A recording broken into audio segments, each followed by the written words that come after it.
오랫동안 현물로 장기 투자하던 제가 단 하루 만에 전 재산을 잃었어요.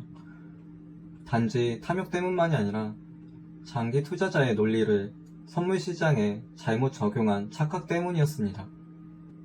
저는 단타나 트레이딩으로 고수익을 노리는 투자자가 아니었습니다. 반대로 오랫동안 비트코인 현물을 모아가면서 시장에서 조정이 올 때마다 분할 매수하고 지속적으로 모아오던 사람이었어요. 그러던 어느 날 한순간의 결정으로 모든 것을 잃었습니다. 오늘 영상은 평소에 레버리지나 선물을 사용하지 않던 제가 왜 그런 선택을 하게 됐는지, 그리고 어떻게 전 재산을 잃게 됐는지에 대한 솔직한 반성과 기록입니다. 이 영상을 보시는 분들이 저와 같은 실수를 반복하지 않게 바라는 마음으로 만들었고요. 이건 단순한 실패담이 아니고 다시 시작하기 위한 하나의 과정입니다. 영상을 끝까지 봐주시면 왜 이런 일이 장기 투자자에게도 일어날 수 있는지, 그리고 앞으로 무엇을 조심해야 되는지 함께 느끼실 수 있을 거예요. 채널을 구독하시고 제가 회복해 나가는 과정과 그리고 여러분의 생각을 댓글로 남겨주시면 정말 큰 힘이 될 것 같습니다. 보통 선물로 청산을 당했다고 하면 굉장히 공격적인 투자를 하고 어떤 단타꾼, 한방을 노리는 사람일 거라고 생각하기 쉽습니다. 물론 그런 사람들도 선물을 하고 많이 잃을 거예요. 하지만 저는 원래 공격적인 투자자도 아니고 트레이딩을 거의 하지 않았습니다. 반대로 느리지만 확실하게 지속적으로 자산을 모아가는 방식을 좋아했어요. 그런데 어느 시점부터 이런 생각을 하게 됐던 것 같아요. 비트코인을 공부하면서 비트코인은 지속적으로 우상향할 자산이라는 확신이 들었습니다. 그런데 정작 월급은 카드값으로 빠져나가고 나면 남는 게 거의 없었어요. 생활비, 통신비 이런 것들이 빠져나가고 나면 투자의 돈으로 남는 돈이 거의 없는데 비트코인은 계속 오르고 있었습니다. 그때 이런 생각이 들었어요. 이거는 욕심이 아니라 효율성의 문제다라고요. 어차피 비트코인은 장기적으로 우상향할 건데 내가 투자금을 조금이라도 빨리 넣어서 복리로 수익을 얻는다면 더 안정적으로 큰 자산을 만들 수 있지 않을까 하는 생각을 했습니다. 이거는 탐욕이 아니라 합리적인 투자라고 믿었던 순간이었어요. 그렇게 처음으로 레버리지를 생각하게 됐습니다. 물론 저는 처음부터 무리한 배우를 쓰지 않았어요. 레버리지라는 책도 있잖아요. 그 책을 읽으면서 자본주의 사회에서 레버리지를 활용하지 않는 것은 오히려 잘못이라고 생각까지 들었습니다. 안정적으로 사용한다면 좋은 도구가 된다고 생각했어요. 레버리지를 3배 이하로만 사용했고 그마저도 남아있는 현금으로 모두 청산되지 않도록 하는 게 가능한 수준으로 활용했습니다. 그렇게 청산가도 계산해 두었고 이 정도면 반토막이 나도 괜찮다라는 판단이 섰어요. 처음엔 실제로 잘 됐습니다. 가진 시드는 크지 않았지만 그런 식으로 꽤 좋은 수익을 얻었습니다.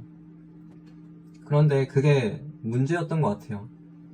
성공의 경험이 통제감으로 바뀌었던 겁니다. 그 순간 사람은 리스크를 과소평가하게 됩니다. 행동경제학에서는 이걸 통제의 착각이라고 부릅니다. 하버드대 심리학자 앨런 랭어가 말한 개념인데요. 인간은 어떤 결과가 실제로는 운이나 확률에 의해 결정되는 상황인데도 스스로 그 결과를 바꿀 수 있다고 믿는 경향이 있다는 거예요. 내가 계산했고 이해했으니까 안전하다 라고 판단하게 되는 겁니다. 그 생각이 모든 위험의 출발점이었어요. 그리고 사람들은 자신이 감당 가능한 리스크의 한계까지 활용하는 경향이 있습니다. 그렇게 통제의 착각을 하게 되는 거예요. 시장을 보면 대부분의 투자자들은 내가 감당 가능한 손실 한계를 기준으로 포지션을 잡습니다. 저도 처음에는 그러지 않았지만 통제의 착각에 빠져 어느 순간 제가 감당 가능한 손실 한계까지 포지션을 잡게 되었던 것 같습니다. 비트코인이 50% 이상 빠질 일은 거의 없으니까 괜찮다. 그런데 실제로는 그 거의 없을 일이 정기적으로 반복됐습니다. 2018년, 2020년, 2022년 1, 2년에 한두 번씩은 항상 예상 범위를 벗어나는 변동이 왔어요. 2025년 10월 10일도 마찬가지입니다. 그 순간 내가 감당 가능하다고 생각했던 리스크는 그냥 숫자에 불과하다는 걸 깨닫게 됩니다. 그리고 선물 시장에서는 그 순간이 곧 청산의 순간이 되고요. 문제는 하락 그 자체가 아니라 내가 감당 가능한 변동을 넘어서는 순간이 반드시 온다는 사실입니다. 그리고 사실 선물은 숨겨진 부분이 하나 더 있어요. 단순히 돈을 빌려서 포지션을 키우는 구조처럼 보이는데요. 하지만 실제로는 훨씬 복잡합니다.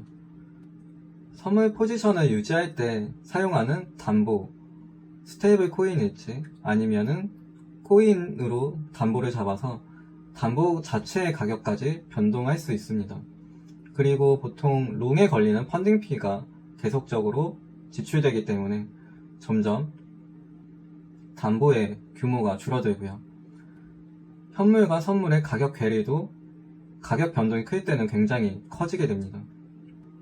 그리고 정확히 내가 가진 금액의 100%까지 손실이 났을 때 청산이 되는 게 아니라 거래소에서는 본인들의 여유 마진을 확보하기 위해서 그거보다 조금 더 이른 시기에 청산을 하게 되는 그런 조건들을 가지고 있어요.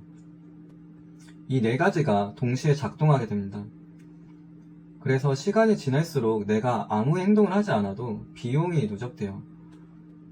즉, 현물 투자에서 기다림은 장기 우상향에 따른 보상을 낳지만 레버리지를 사용한 선물의 기다림은 비용을 낳습니다. 이건 시간의 흐름에 따라서 가는 방향이 다르다는 뜻이에요. 현물의 시간은 복리를 썼지만 선물의 시간은 리스크를 썼습니다.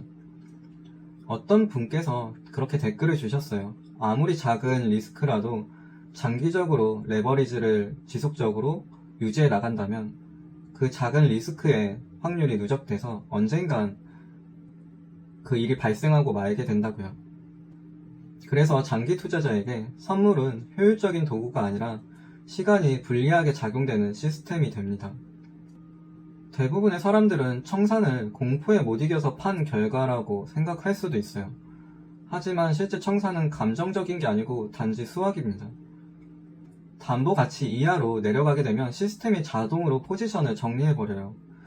내가 장기 우상향을 믿고 지속적으로 팔지 않고 가져가고 싶어도 담보율이 부족해지는 순간 자동으로 바로 청산되게 됩니다. 그래서 비트코인이 장기적으로 우상향한다는 방향은 맞았어도 시간의 순서, 즉 굉장히 큰 하락 후 청산을 겪게 되고 다시 상승을 한다면 투자자에게 남은 코인은 없기 때문에 그 이후의 우상향은 의미가 없습니다. 즉 청산당한 이후에 결국엔 오른다는 말은 선물 시장에선 아무런 의미가 없다는 거예요. 가격이 상승했을 때 나는 이미 시장 밖에 있게 되기 때문입니다. 많은 분들이 이렇게 얘기하기도 해요. 저도 그랬습니다. 저는 2배 이하만 해서 안전하게 합니다. 하지만 시장이 급격하게 움직일 때는 담보의 감소 속도가 선형이 아니라 지수적으로 움직여요. 굉장히 급하게 변동합니다. 그래서 2배도 안전하지 않다는 거예요. 오히려 그 낮은 레버리지가 위험할 때도 있습니다. 왜냐하면 그 낮음이 사람을 안심시키고 경계를 풀게 만들기 때문이에요. 여기까지 청산이 될 리가 없다. 그런 생각으로 스탑로스도 걸지 않게 됐고요. 제가 그랬습니다. 그래서 저는 이제 레버리지를 얼마로 할까 이런 생각보다 이 구조 자체가 나에게 정말 유리한가를 먼저 생각해 보려고 합니다. 그리고 결론은 명확한데요. 구조적으로 불리한 시장에선 아무리 낮은 리스크라도 결국엔 리스크의 확률이 있고 장기적으로 보유한다면 그 리스크는 결국 실현돼서 손실로 수렴합니다. 저는 이제 무리한 선물을 하지 않을 겁니다. 예전처럼 높은 배율로 포지션을 잡는 일은 절대 없을 거고요. 다만 현물로 매수 가능한 금액 안에서 구조적으로 안전한 방식으로 접근하는 방법은 고민하고 있어요. 이건 단기 수익을 노리는 게 아니라 리스크를 통제한 상태에서 시장에 참여하는 방법을 찾기 위한 거고요. 그 구체적인 내용은 다른 영상에서 다뤄보려고 합니다.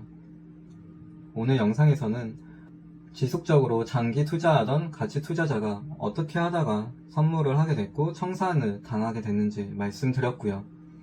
왜 현물 투자자의 투자 원칙이 선물에서는 통하지 않는지 그 구조를 이야기 드렸습니다.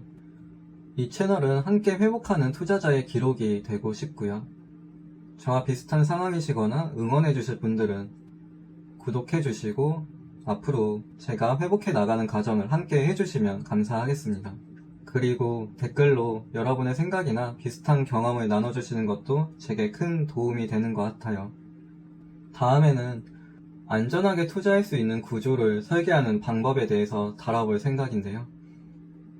이 채널이 여러분의 투자를 지켜줄 작은 경고등이 되길 바라겠습니다.